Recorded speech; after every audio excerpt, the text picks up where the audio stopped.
Assalamualaikum warahmatullahi wabarakatuh. Berjumpa lagi bersama saya Dias Osela. Kali ini kita sudah kedatangan tamu dari Komisi 2 Komisi 3 Komisi 3 Pak Yusrus Naya. Selamat pagi Pak. Pagi Bang. Dan kali ini juga kita mengundang salah satu aktivis di Kota Cimahi dari LSM LPKP LKPK ya, KPK yang sudah tidak asing lagi. Kita sapa Mas Tri. Selamat pagi Kang Dias. Baik, selamat pagi. Sahabat KKJN, hari ini juga tidak sendiri, saya ditemani oleh teman saya Bapak Sri Wahyudi. Selamat pagi Pak. Pagi ya. Kita dalam bincang-bincang kali ini kita membahas dengan topik utama yang cukup viral pada kesempatan ini, yaitu gagal lelang Stadion Sangkuriang di Kota Cimahi. Alhamdulillah kita kupas tuntas pada kesempatan diskusi kali ini, Bapak. Iya. Apa sih yang menjadi penyebab kegagalan ini? Nah, sesuai dengan tema kita, mungkin saya ke Bapak dulu, Pak Yus, terkait kegagalan lelang ini, kira-kira dampaknya seluas apa terhadap masyarakat Cimahi, Pak? Ya. Gagal lelang terkait Stadion Sangkuriang. Saya berbicara di sini sesuai dengan apa status saya ya, selaku Ketua Komisi 3. Ya. Dalam hal ini saya melaksanakan tupoksi, yaitu tupoksi kepengawasan, bahwa kami dari Komisi 3 sudah melaksanakan kepengawasan ini sudah maksimal sebetulnya dengan rekan-rekan di Komisi 3 ini. Nah, keterkaitan masalah gagal lelang ini berdampak terhadap warga masyarakat Kota Cimahi, kan begitu ya, Pak siapa ini? Pak Tri. Pak Tri. Baru ketemu ya Pak Tri. Sering ketemu tapi nggak ini. Jadi berdampak karena memang Stadion Sangkuriang ini merupakan stadion yang punya histori. Ya, dulu ketika lapang itu dibuat tahun 74 itu, diresmikan pada tahun 74 itu, merupakan stadion kebanggaan Masyarakat Cimahi, Pak. Masyarakat Cimahi, ya gitu, Kabupaten Bandung pada saat itu, dan juga di Bandung Raya lah kan seperti itu. Nah, setelah jadi Kota Cimahi, bahwa Stadion Sangkuriang ini diidolakan sekali oleh warga masyarakat Kota Cimahi untuk bangkit kembali kan seperti itu, bersepak bolaan di Kota Cimahi, khususnya sarana dan prasarananya yaitu Stadion Sangkuriang.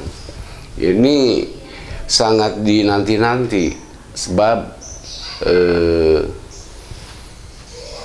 sesuai dengan visi misi Wali Kota Cimahi, visi misi Pak Ajai dengan Pak Ngatiana.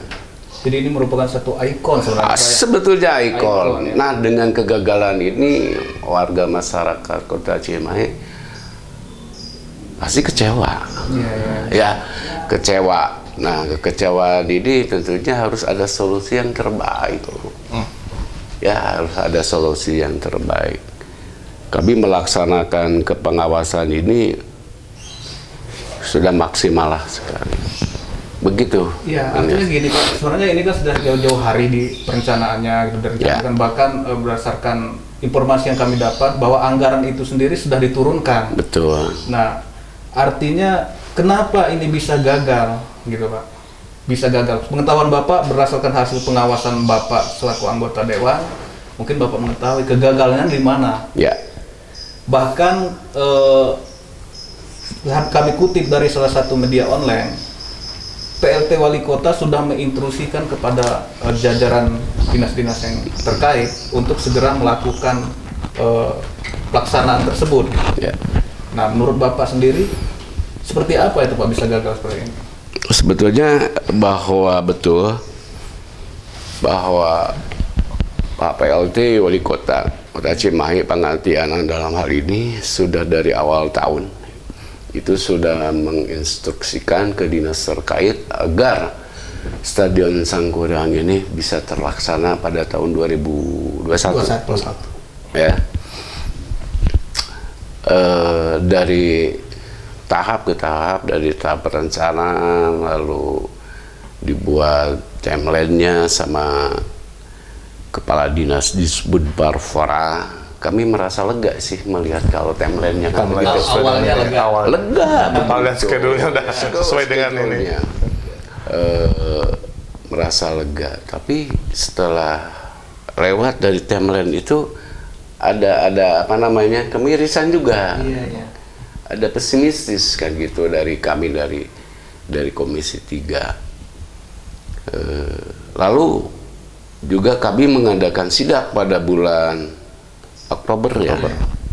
Nah, pada bulan Oktober sidak ke Sangkuriang dan juga dipanggil Disbudpar Fora, lalu bidang lelangnya juga PBBJ Pak Uyun kami juga undang. Merasa lega juga. Iya. Karena ada penjelasan dari Kadisbudpar Fora, dari Pak Yun, sudah ada apa namanya penyedia lah yang ikut tender, ada 6 dan 4 yang memenuhi syarat kan dengan gitu. Bahkan saya dengar perusahaan BUMN semua, Pak. Betul. Iya, plat merah semuanya kan gitu, plat merah semuanya kan gitu. Tanggal 5 November akan diumumkan. Gitu. Ternyata sebelum diumumkan juga ada. Sebelum diumumkan kami rapat dengan TAPD, dengan bangga dengan TAPD dipertanyakan bahwa keterkaitan anggaran untuk pembangunan itu aman. Oke. Ternyata maaf ya, Iya. maaf. Ternyata setelah kami ada apa namanya dialog dengan wali kota, Pak Wali Kota juga saya tanyakan ternyata gagal. Artinya secara tupoksi Bapak Komisi 3 Ya. selaku pengawasan sudah memperjalankan tugasnya. Nah sekarang dari kacamata aktivis nih. Tapi satu yang menarik, Ada nggak dari tanggapan aktivis ini bahwa ini ada konspirasi untuk menggagalkan ini gitu?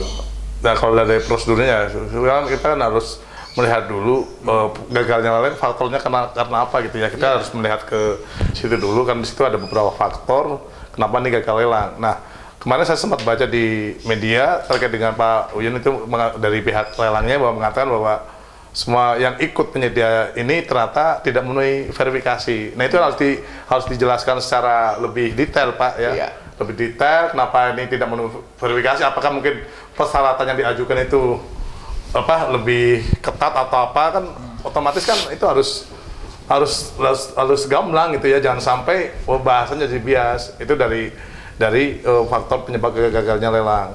Nah otomatis apalagi yang seperti dikatakan bahwa penyebabnya yang ikut penyedia ini adalah perusahaan plat merah yang sudah biasa bermain di proyek gitu ya, otomatis saya rasa itu nggak ini harus dijelaskan lebih detail. Makanya kenapa ini gagal lelang yang sangat disayangkan itu kan, dengan perencanaan dari bulan Februari Pak ya kalau nggak salah, dari bulan Februari, terus timelinenya juga saya lihat itu sesuai dengan ya Pak Yus bilang bahwa ini sudah sangat lega gitu ya. Ternyata pas anggaran sudah ada, anggaran sudah disiapkan 110 untuk tahap pertama. Ini kan sangat menyayangkan gitu kan, kenapa pas timelinenya udah mau selesai kenapa gagal lelang. artinya bisa dikatakan kelalaian pihak pemerintah gimana? Iya, kalau saya melihat ini jelas kelalaian pihak pemerintah. Soalnya ini tanggung jawab dari OPD terkait, yaitu Dinas Disbudpora ya Pak. Jadi ini kelalaian dari pemerintah. Kenapa perencanaannya bisa dikatakan, kenapa bisa gagal gitu kan? Kenapa tidak diatur di sedemikian rupa gitu kan terkait dengan proses lelang di Kota Cimahi. kalau saya menurut Mas Tri ini mah agak sensitif ini ya. Agak sensitif. Artinya agak sensitif. Beberapa kali Komisi 3 melakukan tupoksinya, mengundang sidak sudah. Bahkan terakhir Bapak juga ke sini sudah menyinggung bahwa menyampaikan kelegaan. Tapi hasilnya seperti ini. Apakah ada indikasi ini dengan setahunnya Pak Ngatiana sebagai PLT dengan hadiah kegagalan ini, kegagalan lapangan Sangkuriang maksudnya, ada indikasi bahwa itu jebakan Batman dari Ya, jebakan Batman. ini. Ini dari aktivis gitu. Kalau dari ini kan kita harus Gitu. harus lihat dari sisi ini ya. Kalau kita bicara sisi politis, otomatis bukan ranah saya Pak ya, bukan ranah saya kalau dari politis. Cuma ini kan harusnya kan sudah namanya proyek besar, apalagi menyangkut anggaran sudah masuk ke RPJMD itu ya, udah dimasukkan bahwa terkait yaitu visi misi dari pasangan Pak Ajay dan Ngatiana masuk bahwa revitalisasi Stadion Sangkuriang adalah prioritas utama gitu kan. Jadi ini kalau memang kalau bisa kata jebakan Batman, saya bilang bukan jebakan Batman ini, cuma perangkap setan namanya gitu kan. jadi otomatis kan dengan gagalnya ini yang disorot kan bukan dari Yang jadi ditangkap siapa? Jadi Siapa? yang disorot kan bukan dari dinasnya, otomatis Wali kota. pihak PLT Wali Kota, dalam ini Pak PLT Wali Kota yang disorot. Kenapa gagal seperti walaupun kemarin sempat dikelirkan bahwa berstatement di media bahwa Pak Wali Kota sangat menyayangkan bahwa saya sudah menginstruksikan dari bulan Februari Maret terkait masalah pelaksanaan lelang harus dikawal sedemikian rupa, ternyata kok dari dinas terkait kok tidak mendengarkan instruksi saya. Itu kan udah jadi sangat pertanyaan, berarti tidak ada keharmonisan di Pemkot itu sendiri gitu. Itu versi masyarakat kan begitu. Ya, versi masyarakat. Kalau versinya dari Pak Yus sendiri bagaimana Pak? Dengan situasi kegagalan, memang itu ibaratnya satu titik merusak susu sebelanga kan gitu. Artinya prestasi Pak Ngatia selama ini dengan kandasnya pembangunan lapangan Sangkuriang seakan-akan merusak citra semua Pak di masyarakat. Bahwa kami dari Komisi 3 setelah ada penjelasan gagal dari Pak PLT, kami langsung memanggil dinas terkait, ya. Lalu dinas terkait dipanggil, UPPJ-nya, Pak Kadis, Pora, lalu dari PU, semuanya dipanggil. Dan ternyata pada saat itu sangat menyayangkan sekali bahwa penjelasan dari Pak Uyun itu kayak tadi gagal lelang persyaratan itu. Ada dua yang tidak memenuhi persyaratan, yaitu ISO ya, dan SMK. Itu ISO itu ya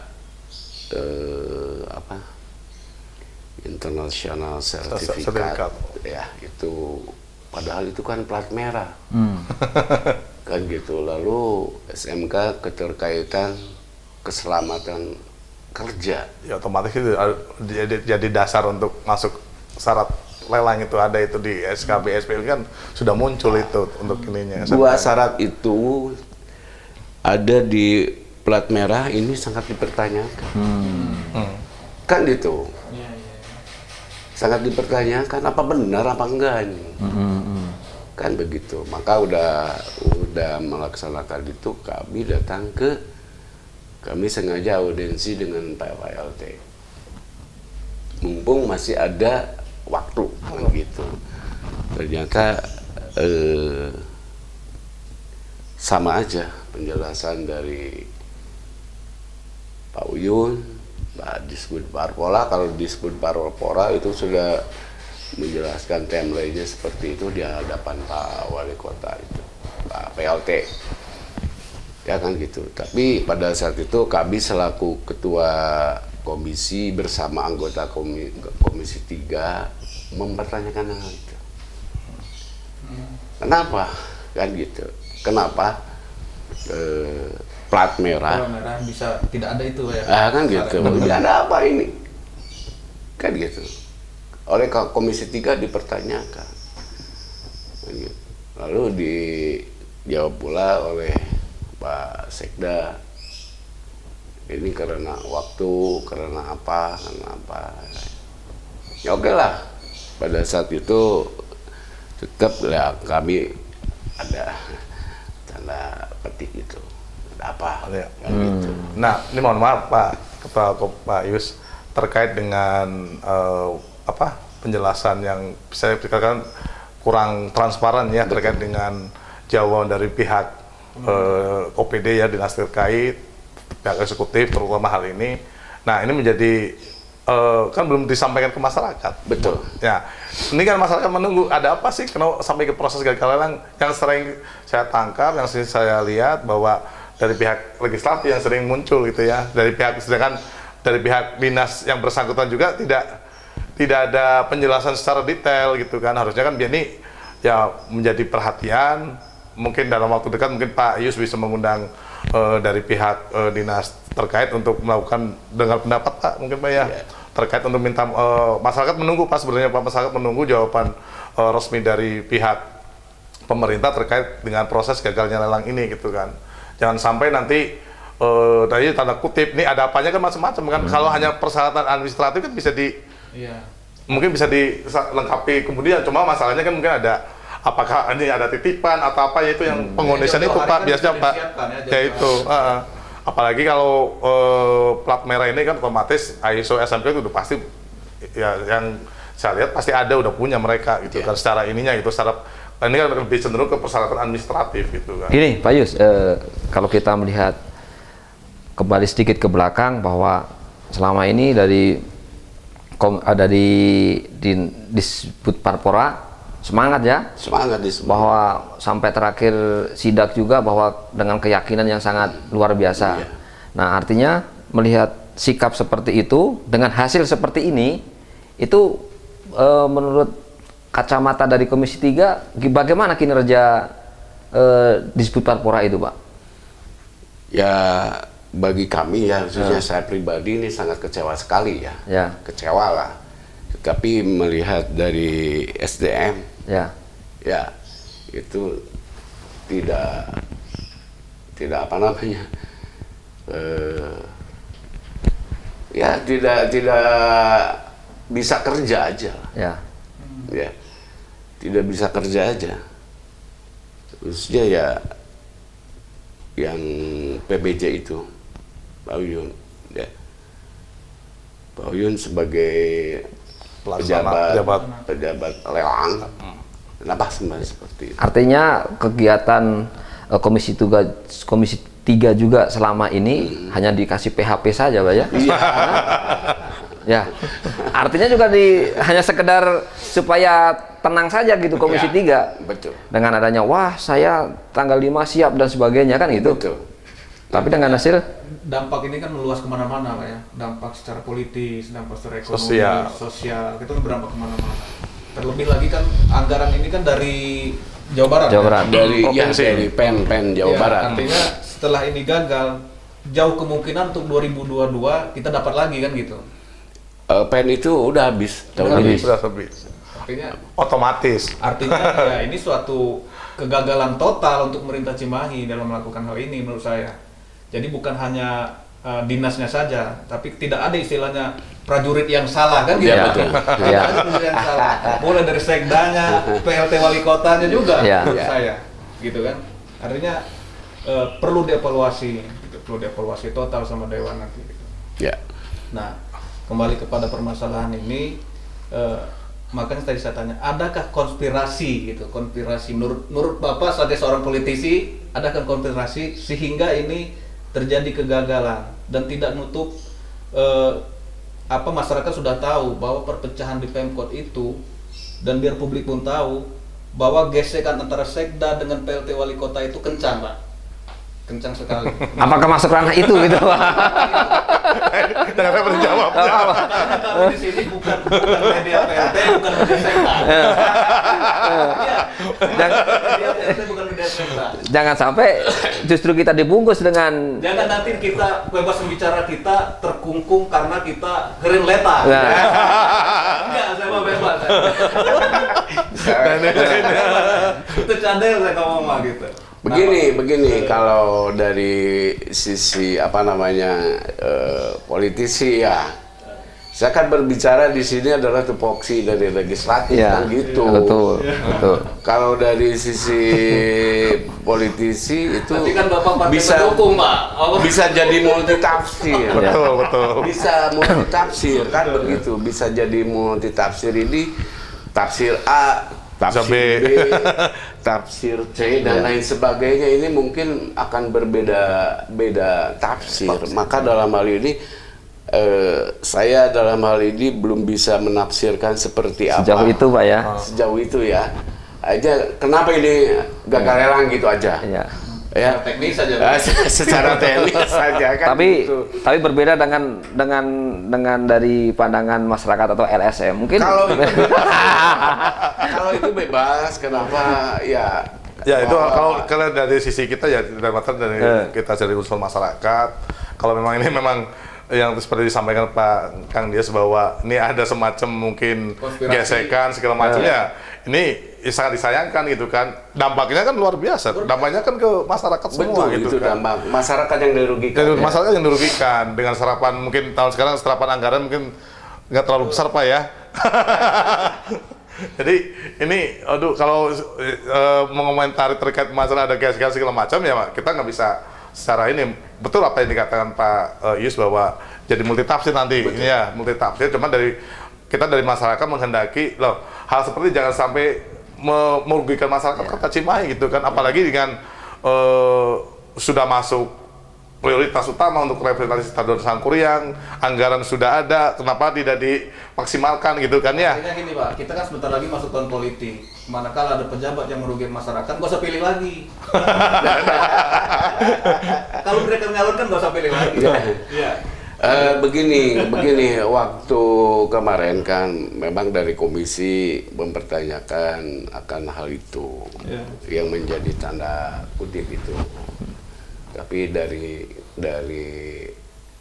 kami juga menyampaikan, nah kalau sudah gagal ini, tentunya ada solusi. Solusinya mau seperti apa? Kami menyampaikan solusinya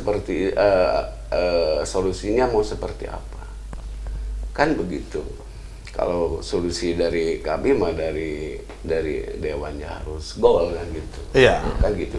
Tapi solusi dari sana bahwa dari pihak eksekutif menyampaikan pertama solusinya untuk mengajukan kembali anggaran untuk Stadion Sangkuriang ini ke provinsi dan juga ke pusat. Satu. Yang kedua, Stadion Sangkuriang dianggarkan ada anggaran dari APBD untuk pemeliharaan. Nah, pemeliharaan ini double track-nya akan bentengnya kan gitu. Agar bisa layak dipakai lah. Gitu. Nah, ini saya potong Pak Yus, terkait masalah anggaran ini kalau seksi terkait dengan pemeliharaan yang kemarin sempat solusi yang ditawarkan gitu ya, bahwa ada anggaran 10 miliar yang akan dialokasikan untuk perbaikan Stadion Sangkuriang. Apakah ini sudah masuk di daftar isian pelaksanaan anggaran tahun 2022 Pak untuk Kota Cimahi Pak? Soalnya kan udah masuk. Jadi realisasinya mungkin pertengahan tahun sekarang Pak ya? April itu udah. April sudah mulai ini untuk 10 miliar. Itu tetap Pak, jadi ya dengan anggaran segitu ya hasilnya juga kurang maksimal Pak, bisa katakan gitu ya. Yang begini, kalau direhab secara direhab itu artinya pengajuan ke provinsi dan ke pusat nggak bisa. Oh nggak bisa. Gitu. Jadi kalau pemeliharaan kan wajar. Ya. Nah, kenapa pemeliharaan ini tidak dimasukkan tahun sebelumnya ini? Nah, ini jadi pertanyaan Pak. Karena ini gagal. Karena kegagalan. Padahal kalau memang kalau memang ini kenapa kalau misalnya dari awal pemerintahan Pak Haji sama Pak Ngati, nah ini kan kenapa nggak dimasukin pemeliharaan untuk Stadion Sangkuriang biar bisa layak dipakai kan gitu. Iya, gitu. Kan ya karena mengandalkan anggaran dari provinsi ini, semacam bantuan dari Provinsi Jawa Barat terkait untuk revitalisasi Stadion Sangkuriang, ternyata hasilnya juga kurang maksimal. Coba bisa kalau misalkan dari tahun 2018 ada biaya pemeliharaan untuk Stadion Sangkuriang udah 5 tahun ke depan kan sudah kelihatan Pak bentuknya Pak stadionnya gitu loh. Betul. Ini hanya masukan gitu Pak. Ya itu memang keinginannya seperti itu ya. Tapi kalau ada pemeliharaan pada saat-saat kemarin itu akan menjadi sia-sia juga. Kenapa sia-sia? Karena harapannya ini akan terbangun. Akan terbangun. Gitu, akan terbangun. Ya. Udah pasti Pak. Ya, aduh, pasti kepastian. Karena ada dana dari baterai luar, Pak. Tapi gini, Akhirnya nyedot APBD. Tapi gini. Pak, sebegitu urgenkah sehingga kita harus mengeluarkan APBD kita? sangat Segitu urgen kah pembangunan itu? Ya, karena ya memang warga masyarakat ini harus terobati juga lah, kan gitu. Khususnya masyarakat pecinta bola. Selain pecinta sepak bola, olahraga lain juga kan di sana. Bisa terfasilitasi di sana. Atletik misalnya kan gitu, warga masyarakat. Ya. tapi Pak, tadi Bapak sampaikan bahwa Komisi 3 Pak ya, mau mengajukan permintaan ulang Pak ya. Ya.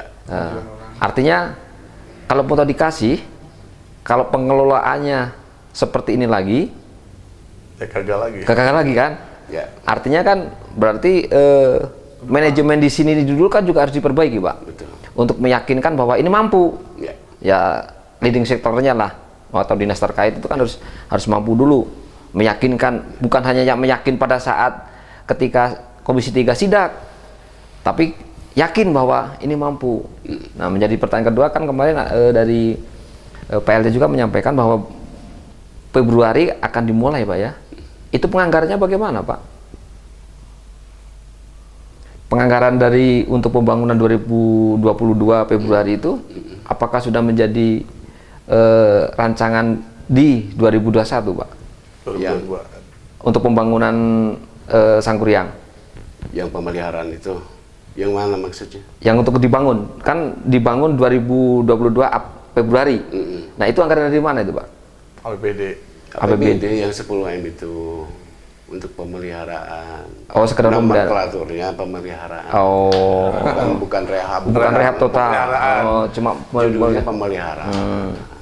Nah, tadi yang Bapak ajukan kalau misalnya di ACC dari Jawa Barat, tetapi SDM-nya di sini tetap apa yakin, Pak? Aduh, kalau ini saya yakin lah, nggak akan beres. Nah, terkait dengan kinerja dari dinas terkait ya, saya tidak menyebutkan nama dinas ininya kan karena tentang Stadion Sangkuriang gitu ya.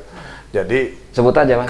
Kinerja terkait kinerja otomatis kan ini kan apakah perlu ada semacam itu ada semacam harus dimutasikan atau dipindahkan segala macam apa kasarnya harus diganti kan gitu Pak untuk memperbaiki kinerja supaya lebih baik lagi. Nah, ranah dari DPRD dari legislatif apakah bisa mendorong ke situ Pak? Maksudnya Pak? Ya mungkin ini tentunya dari Baperjakat eksekutif ya, juga akan mempertimbangkan kenapa sampai gagal ini karena dari SDM-nya. Tentunya akan ada kaji ulang penempatan SDM di ranah itu, barangkali seperti itu. Karena ini pejabat PBJB ini orang baru sih di sana, belum lama. Ya belum lama kan. Jadi kira-kira dari Komisi 3 untuk memberi keyakinan kepada masyarakat bahwa yang mimpilah dulu kayak itu suatu saat terbangun stadion itu, kira-kira apa Pak? Supaya masyarakat tenang bahwa masih ada harapan gitu. Ya,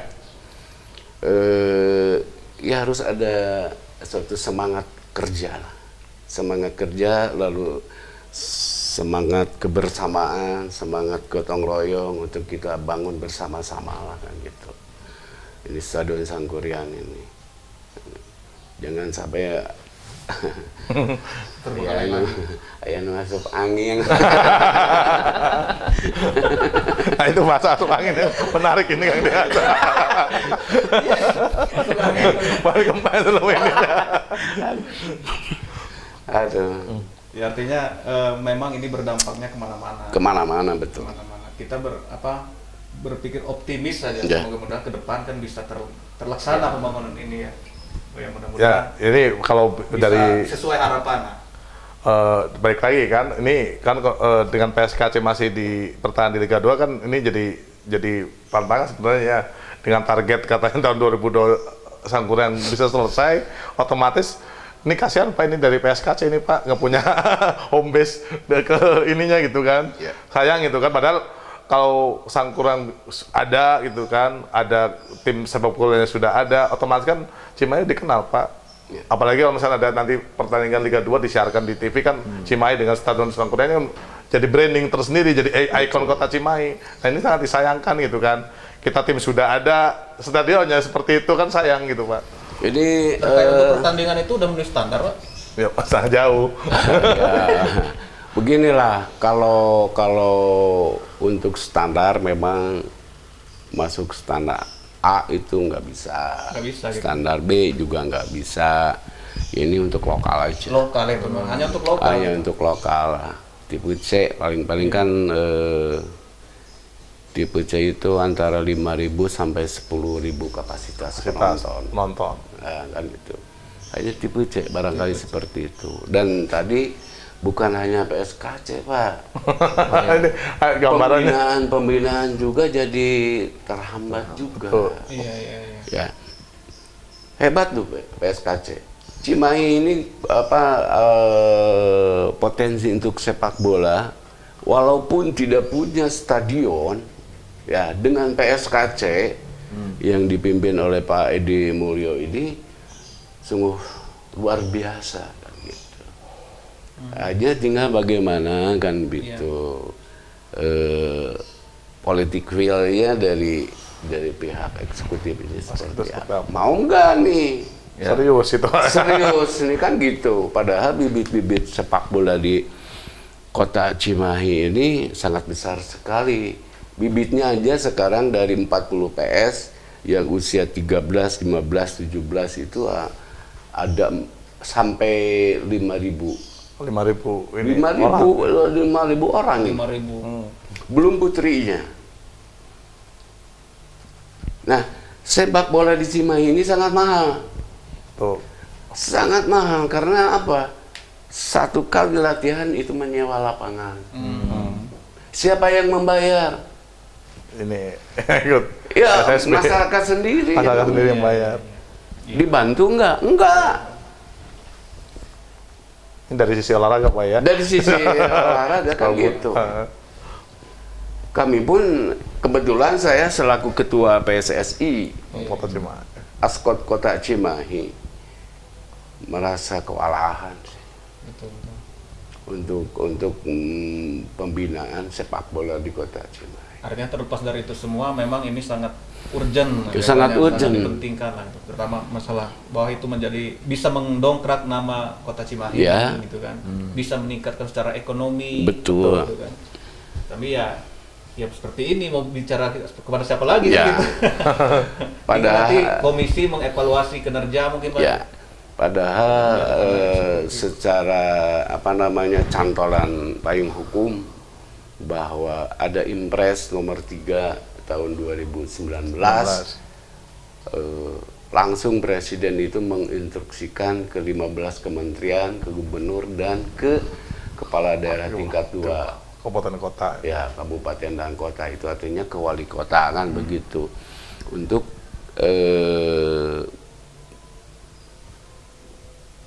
memberikan suatu sarana prasarana, membangun sarana dan prasarana ya, yang disesuaikan dengan kemampuan daerah. Satu, yang B-nya, yang keduanya untuk pihak wali kota, gubernur, wali kota dan bupati itu untuk membiayai pembinaan.